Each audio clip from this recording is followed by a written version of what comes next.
Good morning বন্ধুরা, আমি সঙ্গীতা। আজকে আমি বানাবো দই পটল। দেখো ঘরোয়া উপায়ে কি উপকরণ দিয়ে দই পটল বানাবো, তাই আমি রেসিপিটা নিয়ে এসেছি। দেখো দই পটল বানানোর জন্য আমি পটলগুলোকে ধুয়ে কেটে নিয়েছি, আর গায়ে দেখো লম্বা লম্বা করে ছুরি দিয়ে কেটে নিয়েছি যাতে নুন মশলাটা ভালো মতো ঢুকে। আর এখানে নিয়েছি কাজু আর পোস্ত, 1 চামচ মতন বড় চামচের পোস্ত আর 5-6টা কাজু। এদিকে নিয়েছি দই, এখানে নুন, লঙ্কা, জিরে গুঁড়ো, হলুদ, সামান্য পরিমাণে চিনি টেস্টটা ব্যালেন্স রাখার জন্য, এখানে আদা কাঁচা লঙ্কা বাটা, এখানে ফোড়ন দেওয়ার জন্য জিরে আর তেজপাতা, আর দেখো দারচিনি লবঙ্গ আর এলাচ নিয়েছি। দেখো বন্ধুরা, আমি পটলটা কেটে ধুয়ে ভালো করে রেখেছি। এইভাবে ছাড়াতে হবে, সামান্য পরিমাণে যেন খোসা লাগা থাকে। আর গাগুলোকে আমি ছুরি দিয়ে কেটে কেটে দিয়েছি। এবারে আমি এর মধ্যে একটু নুন আর হলুদ মাখিয়ে নেব।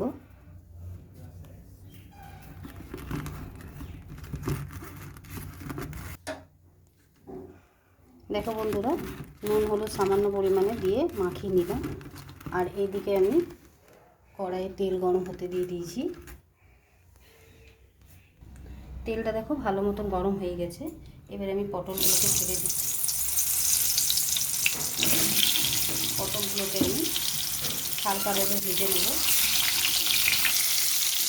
দেখো বন্ধুরা, পটলগুলো ভাজা হয়ে গেছে। এবারে আমি কড়াই থেকে তুলে নেব। আর সম্পূর্ণ নিরামিষ, আর আমার এতটা তেল লাগবে না, তাই আমি একটু তেল তুলে নেব। দেখো বন্ধুরা, ওই তেলের মধ্যে আমি তেজপাতা, গরম মশলা আর গোটা জিরে ফোড়ন দিয়ে দিলাম সামান্য পরিমাণে।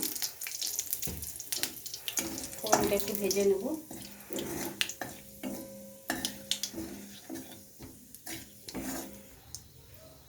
আর দিয়ে দেবো সমস্ত মশলা।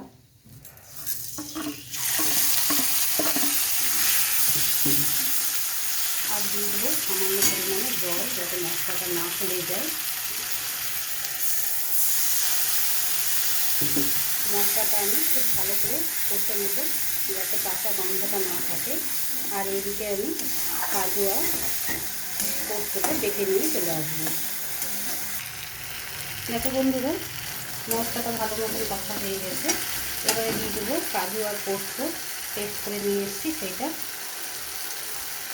কিছুটা পরিমাণে জল দিয়ে দেবো বাকিটা ধুয়ে।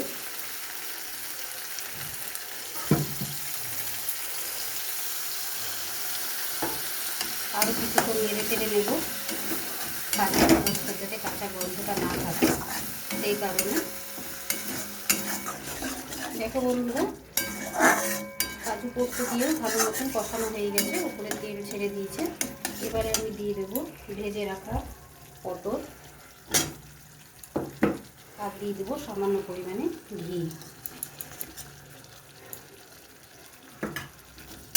এবারে কিছুক্ষণ এইভাবে নেড়ে চেড়ে নেব। দেখো বন্ধুরা, সমস্ত সব কিছু ভালোভাবে মিশে গেছে।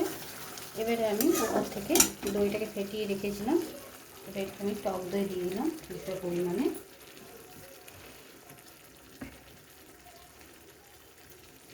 আর টক দইয়ের বাটিটা ধুয়ে কিছুটা পরিমাণে জল দিলাম। এবারে আরও কিছুক্ষণ ফুটিয়ে নেব, দিয়ে আমার রেসিপিটা তৈরি হয়ে যাবে। আর তোমরা চাইলে গরম মশলা তোমরা দিতে পারো, তবে আমি দেবো না, কারণ আগে আমি দিয়ে দিয়েছি, আর আমি দেবো না। এবারে কিছুক্ষণ ফুটে গেলে আমি নামিয়ে নেব, আমার রেসিপিটা তৈরি হয়ে যাবে। দেখো বন্ধুরা, দইটা দিয়েও কিছুক্ষণ আমি ফুটিয়ে নিলাম। এবারে আমার রেসিপিটা কমপ্লিট হয়ে গেছে। তোমরা কিন্তু বাড়িতে অতি অবশ্যই বানিয়ে খেয়ে দেখবে, আর আমাকে জানাতে ভুলবে না। এবারে আমি ঢেলে নিয়ে তোমাদের দেখাচ্ছি কীরকম দেখতে হয়েছে। দেখো বন্ধুরা, দই পটলের রেসিপিটা আমার তৈরি হয়ে গেছে। আর তোমাদের এই রেসিপিটা কেমন লেগেছে অতি অবশ্যই কমেন্ট বক্সে জানাতে ভুলবে না। আর ভিডিও যদি ভালো লেগে থাকে তাহলে ভিডিওটাকে লাইক, শেয়ার এবং চ্যানেলটিকে সাবস্ক্রাইব করে দেবে, এবং বন্ধু বান্ধব পরিবার পরিজনের সাথে শেয়ার করে দেবে।